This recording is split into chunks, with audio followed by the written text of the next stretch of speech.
শশা গাছের বয়স যখন 30 থেকে 60 দিনের মধ্যে হবে, এই সময়টাতে কিন্তু আপনার রোগ পোকামাকড়ের আক্রমণটা অনেকাংশে বেশি হয়ে থাকে। তো গাছের বয়স যখন আপনার 30 দিন পার হবে, তখন তো আপনার শশা গাছে ডাউনি মিল্ডিউ, পাতা কুঁকড়ানো রোগ, সাদামাছি, ফল পচা এরকমই আপনার সমস্যা আপনার শশা গাছে দেখা দিতে পারে। সম্মত দর্শক, আজকে আপনাদেরকে এই ভিডিওর মাধ্যমে জানানোর চেষ্টা করব যে 30 দিন বয়স থেকে 60 দিন বয়স পর্যন্ত আপনাদের শশা গাছে কোন কোন কীটনাশক বা ছত্রনাশক ব্যবহার করবেন, এবং এই সময়টাতে আপনার শশা গাছে কোন কোন রোগ ব্যাধিটা বেশি হতে পারে। ভিডিও শুরু করার আগে একটি কথা বলবো, আপনারা কিন্তু আজকের ভিডিওটি মনোযোগ সহকারে দেখবেন, তাহলে বুঝতে পারবেন যে 30 দিন বয়স থেকে 60 দিন পর্যন্ত আপনাদের শশা গাছে কোন কোন রোগ ব্যাধিটা হতে পারে বা এর জন্য কোন কোন ছত্রনাশক বা কীটনাশক ব্যবহার করা লাগতে পারে। তো চলুন আর কথা না বাড়িয়ে আজকের মূল ভিডিওটি শুরু করা যাক। প্রথমে আপনাদেরকে জানাবো, গাছের বয়স যখন আপনার 30 থেকে 32 দিন বয়স হবে, তো এই সময়টাতে কিন্তু আপনার গাছের গ্রোথটা ভালো থাকে, গাছের পাতাগুলো অনেক ঢলঢলা থাকে এবং গাছের ডগাগুলো নরম থাকে। তো এই সময়টাতে আপনার গাছে কিন্তু পর্যাপ্ত পরিমাণে সাদামাছি বা মাকড়ের আক্রমণ লক্ষ্য করা যেতে পারে। তো মাকড় যেহেতু খালি চোখে দেখা যায় না, তবে সাদামাছিটা কিন্তু দেখা যায়। তো সাদামাছি কিভাবে আপনারা দেখবেন? তো সাদামাছি দেখবেন ছিল, আমরা কিন্তু জমিতে যাই, শুধু জমিটা ভিজিট করে চলে আসি, আমরা কিন্তু পাতার নিচ পিঠে কিন্তু লক্ষ্য করি না। তো সাদামাছি কিন্তু পাতার নিচ পিঠেই থাকে। তো আমাদেরকে অবশ্যই কিন্তু এই পাতার নিচের দিকে আমাদেরকে কিন্তু দেখতে হবে যে আপনাদের শশা গাছে সাদামাছি আছে কি। তো সাদামাছি থাকলেও অবশ্যই স্প্রে করতে হবে, না থাকলে কিন্তু অবশ্যই স্প্রে গুলো করতে হবে।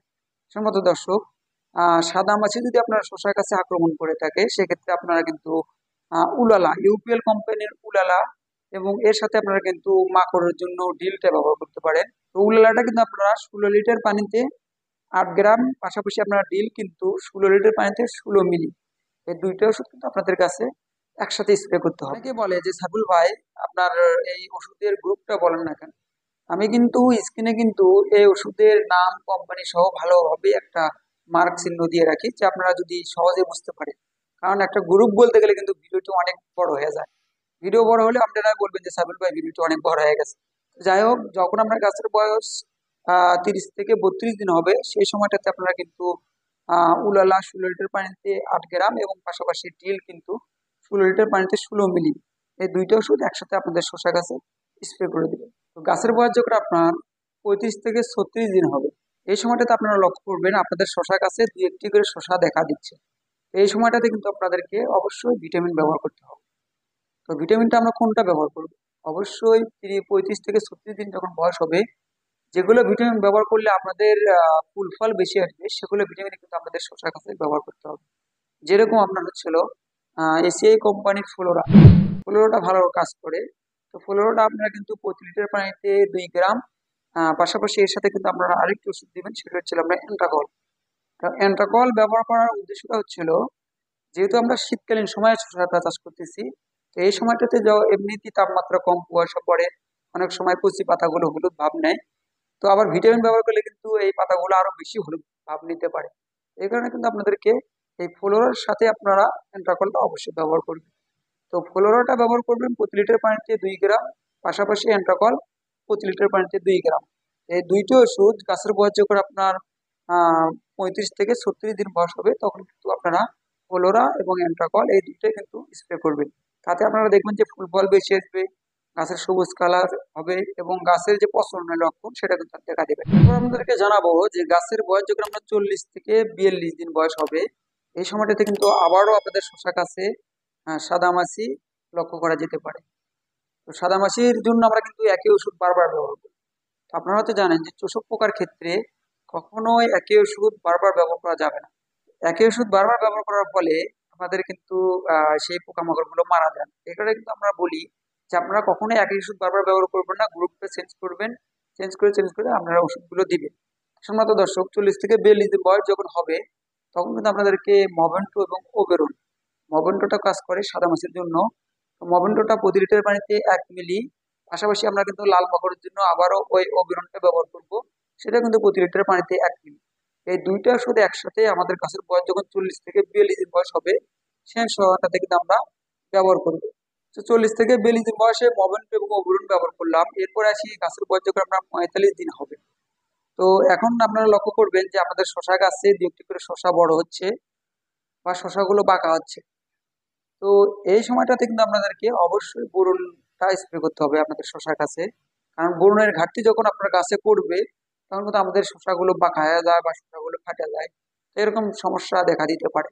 এই কারণে আপনাদের গাছের বয়স যখন 45 দিন হবে, আমরা কিন্তু 16 লিটার পানিতে সলুবর বোরন 20 গ্রাম এবং পাশাপাশি এর সাথে কিন্তু আমরা চিলেটের যে জিঙ্ক পাওয়া যায়, এটা কিন্তু 16 লিটার পানিতে 8 গ্রাম আরে আপনাদের শশা গাছের বয়স যখন 45 দিন হবে তখন কিন্তু আপনারা ব্যবহার করবেন। তো এই বোরনটা ব্যবহার করলে আপনাদের কাছে দেখবেন যে শশাগুলো সোজা হবে, শশার কালারগুলো অনেক সুন্দর আসবে এবং আপনার গাছগুলো অনেক সুস্থ থাকবে। শশা গাছের সবচেয়ে বড় একটি সমস্যা ডাউনি মিল্ডু বা পাতা ঝলসানো। তো যেহেতু আমরা শীতকালীন সময়ে শশাগুলো চাষ করতেছি, তো এই সময়টাতে কিন্তু আপনার ডাউনি মিল্ডিউ এর আক্রমণটা অনেক বেশি হয়ে থাকে। তো এটার কারণে, এই রোগের কারণে কিন্তু অনেক শশার জমি নষ্ট হয়ে যায়। সম্মত দর্শক, ডাউনি মিল্ডিউ আপনার আক্রমণ হোক বা না হোক, এই কারণে কিন্তু আগাম সতর্কতা হিসেবে আপনাদের কিন্তু স্প্রে গুলো করতে হবে।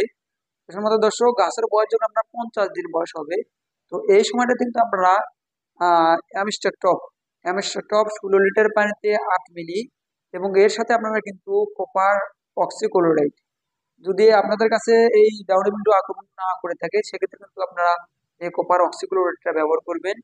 তো এটা কিন্তু আপনারা প্রতি লিটার পানিতে 2 গ্রাম এবং এর সাথে কিন্তু আপনারা কাসুমিন অর্থাৎ কাসুগামাইসিন গ্রুপের যে ছত্রাকনাশক, এই তিনটা ওষুধ কিন্তু আপনারা একসাথে আপনাদের শশা গাছে স্প্রে করবেন। শশা গাছ কিন্তু আপনার অনেক রকম পোকার কারণে এই পাতাগুলো কুঁকড়ে যায়। তো সম্মানিত দর্শক, আমরা কিন্তু সঠিক নিয়মে মাকড়নাশক গুলো আপনাদের কাছে স্প্রে করতে হবে। তো আপনাদের গাছের বয়স যখন আমরা 55 থেকে 56 দিন বয়স হবে, তো এই সময়টাতে আমরা কিন্তু লক্ষ্য করা যায় যে আমাদের গাছের পাতাগুলো বা ডগাগুলো কুঁকড়ে যাচ্ছে। তো এটার জন্য আমরা যেটা ব্যবহার করবো সেটা হচ্ছে আপনার অটো কোম্পানির ইমিটাপ, এবং এর সাথে আমরা দিব টক্সিমাইড। টক্সিমাইডটা কিন্তু এর সাথে যোগ করব, আরেকটা ওষুধ যোগ করব সানগর। তো তিনটি ওষুধের 3 রকম কিন্তু কাজ। অনেকে আমরা মনে করি যে একসাথে এত ওষুধ ব্যবহার করা যাবে কি যাবে না। তো আমরা আমাদের কাছে যখন আহ অনেক ধরনের পোকামাকড় আক্রমণ করে থাকে তখন কিন্তু আমরা একটা ওষুধ দিয়ে কখনোই সেই পোকামাকড়কে দমন করতে পারবো না। এ কারণে কিন্তু 2টা থেকে 3টে ওষুধ আমাদের ব্যবহার করা লাগতে পারে বা লাগেও। সম্মানিত দর্শক, গাছের বয়স যখন আমরা 55 থেকে 56 দিনের হবে তখন কিন্তু আমরা অটো কোম্পানির ইমিটাফ 16 লিটার পানিতে 8 মিলি এবং এর সাথে আমরা কিন্তু স্কোয়ার কোম্পানির টক্সিমাইড 16 লিটার পানিতে 16 মিলি এবং পাশাপাশি কিন্তু আমরা সানগর অথবা টাবগর, এই ওষুধটা কিন্তু আমরা 16 লিটার পানিতে 16 মিলি হারে, এই 3টে ওষুধ একসাথে আমাদের গাছের বয়স যখন 55 থেকে 56 দিন হবে তখন কিন্তু আমরা ব্যবহার করব। তো আপনার ইমিটাপের কাজ হচ্ছে হলো থ্রিপস আক্রমণ যখন করে তখন কিন্তু এই ইমিটাপটা ব্যবহার করলে ভালো কাজ করে। আর মাকড়ের জন্য কিন্তু আমরা টক্সিমাইডটা ব্যবহার করব এবং সানগর ব্যবহার করার উদ্দেশ্য হচ্ছিল অনেক সময় আমাদের গাছেতে আপনার ওই পাতা খেকো পোকার আক্রমণ দেখা যায় বা অনেক সময় মাছি পোকার আক্রমণ দেখা যায়, তো যেগুলো পোকার কারণে অনেক সময় দেখবেন যে আপনাদের শশাগুলো পাকা হয়ে যাচ্ছে। তো এই কারণে কিন্তু আপনার সানগর টাও অবশ্যই ব্যবহার করতে হবে এর সাথে। তো এই 3টে ওষুধ যখন আপনাদের কাছে 15 থেকে 56 দিন হবে তখন কিন্তু আমাদেরকে ব্যবহার করতে হবে। এবার আসি যে গাছের বয়স যখন আপনার 60 থেকে 62 দিন বয়স হবে, তো এই সময়টাতে আমরা কোন ওষুধটা ব্যবহার করব। তো 60 থেকে 62 দিন যখন গাছের বয়স হয় তখন তো অলরেডি আমরা 2 থেকে 2টা হারভেস্ট করি অলরেডি আমরা শশা। তো গাছে যখন পর্যাপ্ত পরিমাণে শশা ধরবে বা হারভেস্ট করব, সেই সময়টাতে কিন্তু আমাদের গাছের গ্রোথটা অনেক বেশি কম আসতে পারে। তো গাছের গ্রোথটা যখন কম আসবে অবশ্যই আমরা নিয়মিত রাসায়নিক সার ঢেলে দিব। পাশাপাশি কিন্তু আমাদেরকে অনুখাদ্যগুলো কিন্তু আমাদেরকে স্প্রে করতে হবে, যেরকম আমেরিকান এনপিকে প্রতি লিটার পানিতে 2 থেকে 3 গ্রাম। পাশাপাশি আমরা কিন্তু কম্প্লেসাল অথবা সিনজেন্টা কোম্পানির পুটোজিম প্রতি লিটার পানিতে 2 থেকে 3 মিলি, এই 2টা ওষুধ কিন্তু আমরা একসাথে স্প্রে করে দেবো। এছাড়াও কিন্তু এর সাথে আরেকটা ওষুধ আমরা যোগ করতে পারি, সেটা হচ্ছে আপনার অ্যান্ট্রাকল প্রতি লিটার পানিতে 2 গ্রাম। এই 3টে ওষুধ যখন আমরা একসাথে আমাদের কাছে স্প্রে করব, গাছের গ্রোথটাও স্বাভাবিক থাকবে, গাছের সবুজ ভাবটাও ভালো থাকবে। তো আমরা যখন এই শশা গাছ থেকে শশাগুলো উঠাই তখন আমরা সঠিক নিয়মে রাসায়নিক সার দিতে পারি না বা অনুখাদ্যগুলো দিতে পারি না। এই কারণে কিন্তু আমাদের গাছের গ্রোথটা কমে যায়। আপনারা তো লক্ষ্য করবেন যে 40 দিনের ফসলের আপনার ডগার গ্রোথ যত বেশি থাকবে তত কিন্তু আমরা বেশি ফলন পাবো। তো এই কারণে কিন্তু আপনাদের কাছে যখন বয়স 56 থেকে 60 দিন হবে, এই সময়টাতে কিন্তু আপনাদের ড্রেনে রাসায়নিক সার দিতে হবে, পাশাপাশি এনপিকে, কমপ্লেসাল এবং অ্যান্ট্রাকল, এই 3টে ওষুধ একসাথে স্প্রে করালে। এবার আসি যে আমরা শিডিউল মোতাবেক স্প্রে করার পরেও আমরা কি কারণে 100% এই ওষুধের রেজাল্টটা পাই না। সম্মানিত দর্শক, বিভিন্ন রকমের ফসলের ক্ষেত্রে বিভিন্ন রকম নিয়ম আছে। ঠিক আছে, তো আমরা শসার ক্ষেত্রে যেটা করি যে আমাদের পাতা কোঁকড়ানোর জন্য যখন আমরা স্প্রে গুলো করে থাকি, তো সেই সময়টাতে কিন্তু আমরা ওষুধটা এমন ভাবে দিই যে গাছে কিন্তু একবারে ভিজিয়ে দিই। আমরা মনে করি যে গাছে যত ওষুধ পড়বে তত কিন্তু আমাদের ওষুধের কাজটাও বেশি হবে। তো এটা কিন্তু আমাদের ভুল ধারণা। তো আমরা কিন্তু এই শসা গাছের পাতা যেহেতু বড়, আপনারা হয়তো লক্ষ্য করবেন যখন আমরা স্প্রে করব তখন কিন্তু এই শসা গাছের পাতার উপরে এই পানিগুলো জমে থাকে এবং পানিগুলো কিন্তু বা ওষুধগুলো বেশি ভরে থাকে। তো এই কারণে কিন্তু আমাদের পাতা অনেক সময় কুঁকড়ে যায়, মানে ওষুধের কারণে পাতাগুলো কুঁকড়ে যায়। তো এই কারণে আমরা যখন কীটনাশকগুলো স্প্রে করবো শসা গাছে, আমরা কিন্তু কুয়াশার মতো করে দিয়ে যাবো যাতে একেবারে বেশিও না হয়, কমও না হয়। তো এরপর আসি যে আমরা ডাউনি মিল্ডু কন্ট্রোল করতে পারতেছি না বা ফল পচাগুলো কন্ট্রোল করতে কেন পারতেছি না। সম্মত দর্শক, আপনারা তো জানেন রোগ যখন না হয় তখন কিন্তু আমরা অল্প ডোজের ওষুধ যখন দিবেন তখন তো সেটা কাজ করবে। আর যখন আমরা আপনার গাছে ডাউনি মিল্ডিউ এত ভাবে আক্রমণ করছে যে আপনার কড়া ডোজের ওষুধ দেওয়ার পরে আমরা সেটা কন্ট্রোল করতে পারতেছি না। তো এই কারণে আমরা যেটা করব যে আমাদের গাছে যখন রোগ পোকামাকড় আক্রমণ নাই তখন কিন্তু আমরা নিয়ম মতো স্প্রে গুলো করবো। এবং যখন আমাদের কাছে রোগ পোকামাকড় বা ডাউনি মিল্ডের আক্রমণটা হবে, তো সেই সময়টা আমরা করি কি যে 7 দিন ছাড়া ছাড়া স্প্রে করি। আমরা ওই যে নিয়ম ধরে আছি যে আমরা 7 দিন পর পর স্প্রে করা লাগবে, ওই নিয়মই ধরে আছি আমরা। তো এই কারণে কিন্তু আমাদের সবচেয়ে বড় ক্ষতি হয়। কারণ আপনার কাছে যখন রোগটা আক্রমণ না করবে তখন কিন্তু আমরা 7 দিন ছাড়া ছাড়া স্প্রে করলেও কোনো সমস্যা নেই। এবং যখন আপনাদের কাছে রোগটা আক্রমণ করতেছে তখন যদি আমরা 7 দিন পর পর স্প্রে গুলো করে থাকি তাহলে কিন্তু আমাদের রোগটা কন্ট্রোল হবে না। কারণ বিশেষ করে ডাউনি মিল্ডের ক্ষেত্রে যেহেতু আমরা এখন কুয়াশা পড়তেছে, আবহাওয়াটা অনেক খারাপ, তো আমরা যদি 7 দিন ছাড়া ছাড়া ডাউনি মিল্ডিউ স্প্রে করি সেক্ষেত্রে কিন্তু আমরা কখনোই রেজাল্টটা পাবেন। এই কারণে আমরা কিন্তু যখন গাছে ডাউনি মিল্ডিউ আক্রমণ হবে 3 থেকে 4 দিন পর পরই 2 থেকে 3টে ডোজ করে দেবো, তাহলে দেখবেন যে ইনশাল্লাহ আমাদের ডাউনি মিল্ডিউটাও অনেকাংশে কমে যাবে। সম্মত দর্শক, এছাড়া কিন্তু আমাদের যে আবহাওয়ার উপরে নির্ভর করতে হয়, আবহাওয়ার কাছে আমাদের অনেক সময় হেরে যেতে হয়। আমরা ভালো জাত নিয়েও ভালো ফলন পাচ্ছি না বা আপনার ভালো স্প্রে করেও ভালো রেজাল্ট পাচ্ছি না। তো এরকম হয়ে থাকে অনেক সময় আবহাওয়ার জনিত সমস্যার কারণে।